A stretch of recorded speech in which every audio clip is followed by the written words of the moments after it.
अस्सलाम वालेकुम दोस्तों, आज हम डिस्कस करने जा रहे हैं क्राइटेरिया मतलब सिलेबस क्या है हमारे पास इंटरमीडिएट कैटेगरी का बीपीएस 5 टू 15 के लिए, ठीक है? तो इसमें इसका जो क्राइटेरिया है वो मैं आपको जो है अच्छी तरह से एक्सप्लेन करने जा रहा हूँ। तो उससे पहले आपसे एक छोटी-सी रिक्वेस्ट है कि आप चैनल को ज़रूर सब्सक्राइब करें और वीडियोज़ हमारी जो आती हैं उनको लाइक किया करें, ताकि जो मेहनत से हम बना रहे हैं, कुछ हमें भी जो है फ़ायदा हासिल हो। सही है? तो सबसे पहले इसका जो क्राइटेरिया इस तरह है कि इसमें 3 पोर्शन्स हमें दिए हुए हैं, सही है? पहला जो हिस्सा है उसका सिलेबस का वो ये है इंग्लिश, ठीक है? तो इंग्लिश हमारी आएगी 40% पेपर में। तो 40% किस तरह आएगी, क्वेश्चंस जो हैं किस हवाले से, किस तरह मतलब कितने-कितने होंगे और किस किस तरह इन्होंने डिवाइड किया हुआ है, तो ये सारा हम डिस्कस अभी करते हैं। सबसे पहले इंग्लिश में वोकैब्युलरी का पार्ट होगा या फिर जो है रीडिंग कम्प्रिहेंशन, ये पहले पार्ट होता है ये वाला, सही है?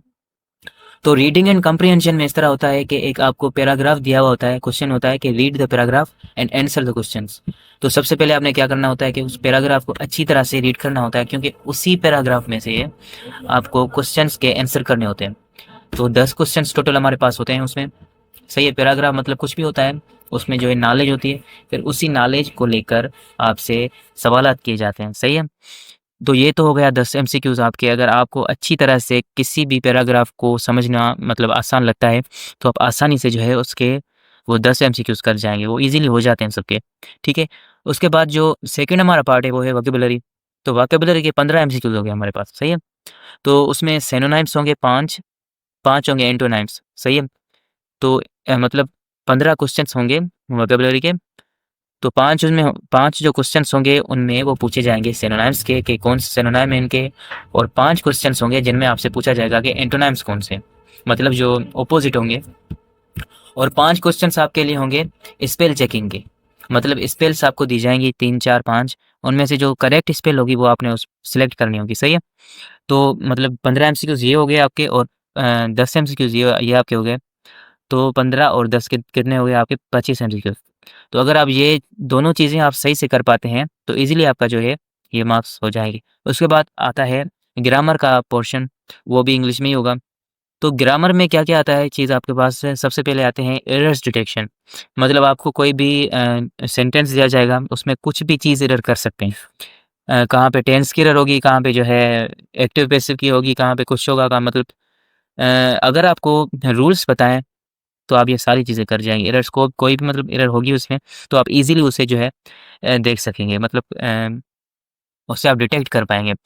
उसके बाद 5 क्वेश्चन्स आपके पास होंगे प्रीपोज़िशन के। तो प्रीपोज़िशन किस तरह मतलब कहते हैं कि कोई चीज़ है तो उसकी जो प्लेस जो है हमें बताता है वो प्रीपोज़िशन होता है।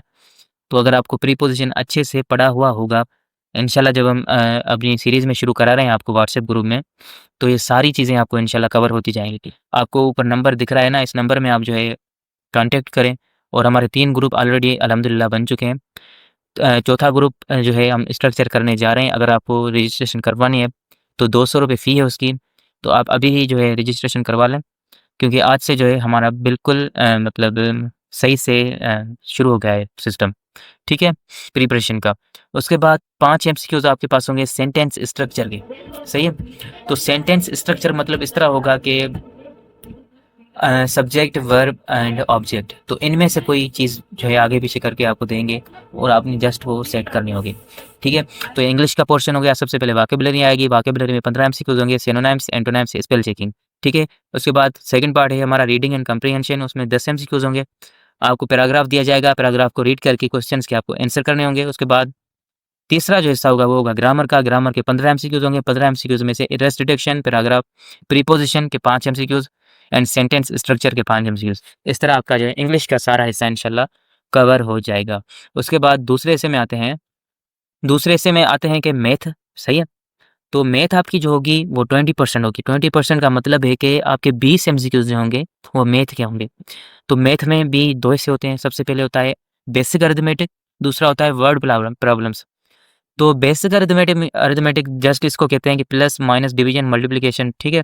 और इसमें काफ़ी ज्योमेट्री के क्वेश्चन भी आ जाते हैं, क्योंकि जो मैट्रिक कैटेगरी के टेस्ट हुए थे, तो ज्योमेट्री के बहुत ज़्यादा ही क्वेश्चन्स उसमें थे। तो वो हमने जो है प्रिपरेशन इतनी उनकी नहीं करवाई थी, लेकिन इस दफ़ा जो है हमारा ज्योमेट्री पे भी जो है फ़ोकस रहेगा। तो 10 एमसीक्यूज़ आपके इसके हो गए। और 10 एमसीक्यूज आपके हो गए वर्ड प्रॉब्लम्स के। वर्ड प्रॉब्लम्स इसको इस तरह कहते हैं कि प्रॉफिट लॉस हो गया, या आपको कुछ कैलकुलेशंस दे देंगे, या आपको कुछ चीज़ जो है उसकी जो है मतलब मेजरिंग करनी होगी, ये सारा आपको जो है उसमें दिया जाएगा। इंशाल्लाह जब हम कवर करेंगे, ये जो है जो हमारे बुक्स हैं ना सिंध टेक्स्ट बुक बोर्ड के, उन्हीं में से ही होंगे, वही क्वेश्चंस देंगे। ठीक है, तो इंशाल्लाह हम ये सभी इंशाल्लाह कवर करेंगे। तो मैथ में बेसिक अरिथमेटिक हो गई, वर्ड प्रॉब्लम्स 20 एमसीक्यू तो आपको ये इंशाल्लाह हो जाएंगे क्लियर। और उसके बाद आता है जनरल नॉलेज। तो जनरल नॉलेज की 40 एमसीक्यूज होंगे, 40% ये है। अभी जनरल नॉलेज में 4 हिस्से आएंगे आपके पास। पहला जो हिस्सा है उसमें आएगा करंट अफेयर्स या वर्ड नॉलेज, ये दोनों साथ में होते हैं। कुछ करंट अफेयर्स होते हैं, कुछ वर्ड नॉलेज होते हैं। 15 एमसीक्यूज आपके टोटल ये मिला जुला के मतलब बनते हैं। तो इस तरह आपके 15 एमसीक्यूज बनेंगे करंट अफेयर और वर्ड नॉलेज के। उसके बाद एवरीडे साइंस। एवरीडे साइंस में 10 एमसीक्यूज पूरे होते हैं, और एवरीडे साइंस बहुत आसान होती है अगर आपकी पढ़ी हुई होगी तो। उसके बाद आते हैं इस्लामियात में। इस्लामियात इन पाकिस्तान स्टडी, इसमें जो है बड़ी ज़्यादती की हुई होती है इन्होंने, क्योंकि 5 एमसीक्यू दे देते हैं, और यहाँ तो 3 पाकिस्तान स्टडी के होते हैं, यहाँ तो 3 इस्लामियात के होते हैं, बाकी जो 2 बचते हैं वो जो यहाँ तो पाकिस्तान स्टडी को दे देते हैं, यहाँ तो फिर इस्लामियात को। अभी बंदा क्या क्या चीज़ें पढ़े कौन से जो है चैप्टर्स पढ़े, कुछ पता नहीं होता कहाँ से देंगे। तो ये भी हम देखेंगे, कुछ मतलब मोस्ट जो है रिपीटेड क्वेश्चंस होंगे इस्लामियात एंड पाकिस्तान स्टडी के, वो करेंगे। और जो मतलब चांसेस मतलब हैं जिन चीज़ों के, वो भी इंशाल्लाह हम कवर कर लेंगे इस्लामियात एंड पाकिस्तान स्टडी में। और उसके बाद कंप्यूटर का हिस्सा आता है, तो ये लास्ट में होता है। इसके 10 एमसीक्यूज होते हैं। कंप्यूटर का हिस्सा जो है थोड़ा टफ होता है, क्योंकि इसमें एप्लीकेशन जो लेयर्स हैं उनमें से क्वेश्चन निकाले हुए होते हैं और तकरीबन ये रिपीट मतलब नहीं करते हैं कंप्यूटर वाले क्वेश्चन, क्योंकि कंप्यूटर की फील्ड जो है बहुत बड़ी फील्ड है। इसलिए आपको मैं यही सजेस्ट करूँगा कि ज़्यादा से ज़्यादा इन चीज़ों पर आप फोकस करें। हमारा ग्रुप बना हुआ है व्हाट्सएप का, उसमें आप ऐड होना चाहते हैं तो आप अभी टेक्स्ट मैसेज करें तो इंशाल्लाह आपको ऐड किया जाएगा। 200 रुपये उसकी फ़ी है। सो ये 3 ग्रुप ऑलरेडी बन चुके हैं, चौथा ग्रुप हम बनाएंगे अगर आप जो है हमसे रब्ता करते हैं तो। ये सारा हो गया हमारे टेस्ट का क्राइटेरिया, किस तरह हमारा जो है टेस्ट निकाला जाएगा। बीपीएस 5 टू 15 का टेस्ट किस तरह होगा, इंशाल्लाह हम प्रैक्टिस जो टेस्ट्स हैं वो भी करवा रहे हैं, तो उसके लिए भी आप रब्ता करें। ठीक है, तो मिलते हैं इंशाल्लाह दूसरी वीडियो में। अस्सलाम वालेकुम व रहमतुल्लाहि व बरकातुहू।